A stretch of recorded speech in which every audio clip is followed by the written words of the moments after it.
Mr. President, you are correct in your information that Saldico was detained by Czech authorities due to invalid travel documents. Mars, okay ka lang? Hindi ka pa tapos?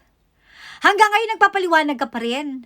Hanggang ngayon, pinipilit mo pa rin na maniwala ang taong bayan na hindi nag-fake news. Okay, itong adik na presidente natin. Te, makarecover ka na, te.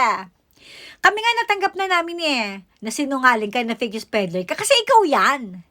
Bayad ka eh. Kaya alam mo yon, alam na namin yan. Tinanggap na namin.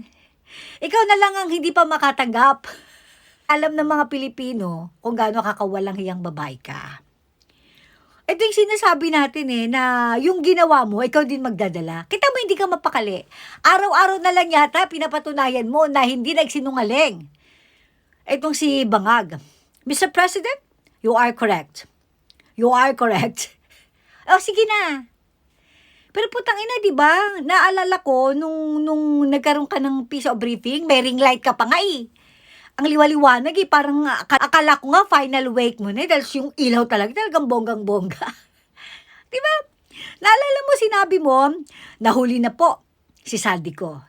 Yan ay dahil sa pagsusumikap ng Pangulo na mapanagot ang mga dapat managot. Tapos yung pala na-detain siya dahil sa mga invalid documents na ginamit. So ano yung sinabi mo? Na dahil sa pagsusumikap ng mahal na presidente Bongbong Marcos Jr. Huli na si Saldico at dapat managot. Tapos ngayon, iba na naman. Ewan ko ate. Anyway, sana makarecover ka na. Dahil kami nakarecover na. Ikaw na lang hindi pa sa totoo lang. My God, you are correct, Mr. President. Wow!